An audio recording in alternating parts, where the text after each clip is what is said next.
जो है सृष्टि के कण कण में, जो है ब्रह्मांड के पल पल में, जो है आदि और अनंत, जिनका हर जीव से है संबंध, ऐसे श्री हरिनारायण के चरणों में कोटि कोटि नमन वंदन प्रणाम स्वीकार हो। प्यारी दुलारी साध संगत जी, अभी आप देख रहे हैं कि इस समय पृथ्वी पर किस तरीके का हाहाकार मचा हुआ है। चारों तरफ हाहाकार है और ये जल प्रलय के रूप में हमारे आपके सामने है। ये तो सिर्फ अभी ब्रह्मांड के स्वामी का ट्रेलर है, पूरी पिक्चर अभी बाकी है। ट्रेलर दिया है, संभलना है तो संभल जाएं, नहीं तो आने वाला समय परिकल्पना से भी बहुत बहुत बहुत दूर होगा, जिसकी कोई भी तकनीकी, कोई भी वैज्ञानिक बिल्कुल भी जानकारी नहीं दे सकते हैं। लेकिन आज हम बात कर रहे हैं जो गुजरात में 15 जून का अलर्ट जारी था और वहाँ के वासियों का द्वारिकाधीश पर जो अटूट विश्वास था। कुछ प्रशासन की तत्परता, सरकार की देखभाल, लेकिन वो भी फेल हो जाते हैं जब सृष्टि के रचैया का तांडव होता है तो।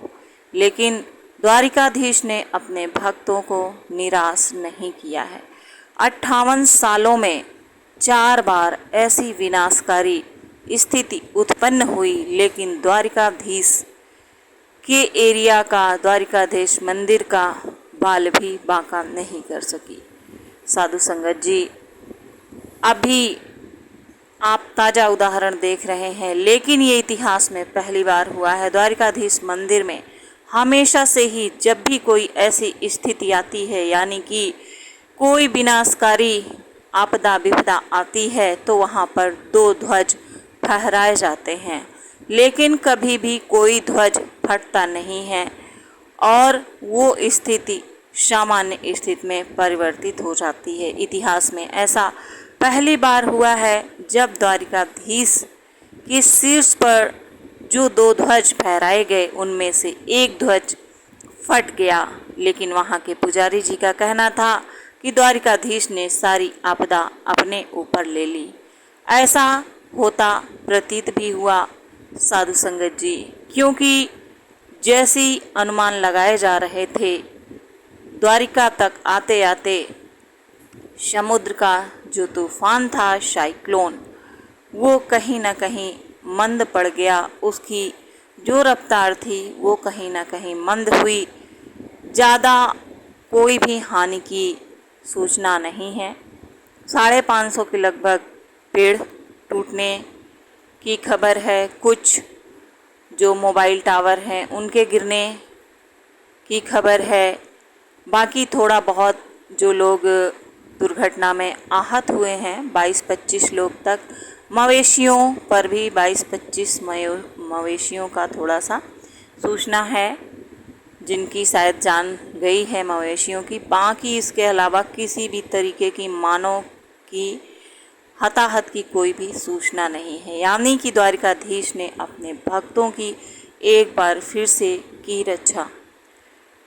जब पाकिस्तान से युद्ध हो रहा था, उस समय 156 बम द्वारिकाधीश मंदिर को टारगेट करके दागे गए थे, लेकिन कुछ भी बाल बांका नहीं हुआ। 2001 में बिजली द्वारिकाधीश के मंदिर पर कड़कड़ाती हुई गिरी। वहाँ का गुंबद क्षतिग्रस्त हुआ, लेकिन मंदिर में कोई भी हानि नहीं हुई।